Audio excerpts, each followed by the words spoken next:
Hi welcome back to RR diaries. అందరు ఇలా ఉన్నారండి, బాగున్నారా? నేనైతే చాలా బాగున్నాను. ఈరోజు ఒక మంచి వీడియో అండి. ఒక చెట్టు అయితే మేము పెడుతున్నామన్నమాట. చూస్తున్నారు కదా, ఇది మునగ చెట్టు. ఇది మా పెరట్లోనే వేరే దగ్గర గింజలు పెడితే 4 గింజలు అలా పెట్టాము. ఒక చెట్టు అయితే మొలిచిందన్నమాట. ఆ చెట్టు అక్కడ నుంచి ఇట్లా తవ్వి మొత్తం దాని చుట్టూ ఇలా తవ్వి మొత్తం చెట్టు ఇక్కడ పెడుతున్నాము వేరే ప్లేస్లో. ఇది కూరగాయల చెట్ల అక్కడ ఉంటే కూరగాయల చెట్లు కూడా సరిగ్గా పెరగవు దాని నీడకు అని చెప్పేసి అయితే వేరే దగ్గర ఖాళీ ప్లేస్ ఉందన్నమాట. ఆ ఖాళీ ప్లేస్లో అయితే మేము ఇక్కడ చెట్టు పెడుతున్నాము. చూస్తున్నారుగా, చాలా పెద్దగా అయిపోయింది. వర్షాకాలం స్టార్టింగ్లోనే నేను మునక్కాయ గింజలు అనేవి అయితే పెడితే ఒక చెట్టు అయితే మొలిచిందన్నమాట. చూస్తున్నారు కదా, చాలా పెద్దగా అయిపోయింది చెట్టు. ఇది సమ్మర్లో ఆ టైంలో అయితే కాయలు వస్తాయి అనుకుంటా నాకు తెలిసి. అంటే కొంచెం మనం జూన్ జూలైలో ఆ టైంలో పెట్టుకుంటే అయితే మనకు మార్చి వరకు అయితే కాయలు అనేవి వస్తాయి. ఇది మళ్ళీ పీకి ఇట్లా మళ్ళీ ఇంకొకసారి పెడుతున్నాం కాబట్టి ఇది నాటుకొని ఇంకా పెరగడానికి అయితే టైం పడుతుంది కావచ్చు. ఇక్కడ మీకు చూపిస్తుంది ఏంటంటే, ఇది ఒకటి డేట్స్ ఫ్రూట్స్ అంటే తెలుగులో ఏమంటారు,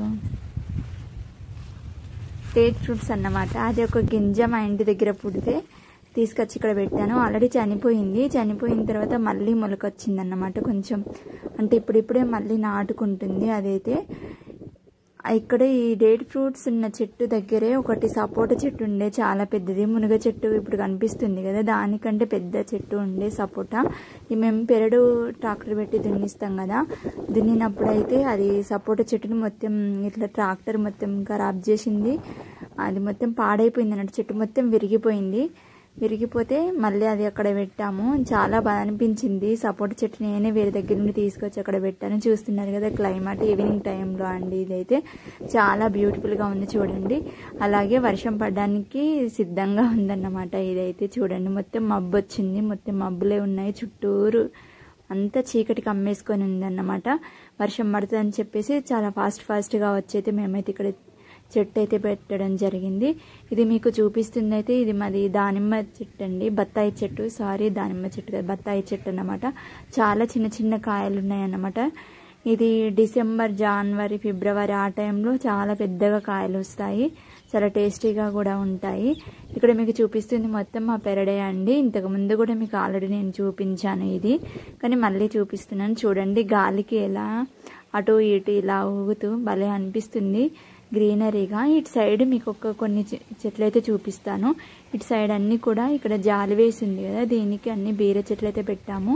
ఈ బీర చెట్లు అనేవి నేను పెట్టినవి అంటే, నేను కాకర గింజలు పెడితే బీర చెట్లు అయినవండి. అదేంటో మరి విచిత్రం. 2 కాకర చెట్లు అయితే పెట్టాను, కానీ అవి బీర చెట్లు అయినాయి అన్నమాట. ఇక్కడ మీకు చూపిస్తుంది, ఇదైతే అనపకాయలు అంటారు కదా, అనప గింజలు, అవి పెట్టానన్నమాట. లాస్ట్ ఇయర్ మా పక్కింటి వాళ్ళు ఈ జాలికే పెట్టారు. వాళ్ళ సైడ్కి వెళ్ళి పెడితే అవి కొంచెం ఇట్లా ఎండిపోయి గింజలు ఉంటాయి కదా, అవి 2-3 కాయలు నేను తీసుకొచ్చుకొని ఇంట్లో పెట్టుకొని మళ్ళీ వర్షాకాలం స్టార్టింగ్లో అయితే చెట్టు అయితే పెట్టాను. చాలా పెద్దగా అయిపోయింది. ఇది కాయలు ఎప్పుడు కాస్తుందో నాకైతే తెలియదు. నేను ఫస్ట్ టైం ఆనపకాయ చెట్టు పెట్టడం. 2 చెట్లు పెట్టాను, 2 కూడా బాగానే పెరిగినాయి. కాకపోతే కొంచెం పురుగు అలా వచ్చి ఆకులు అనేవి ముడత వచ్చిన్నాయి అన్నమాట.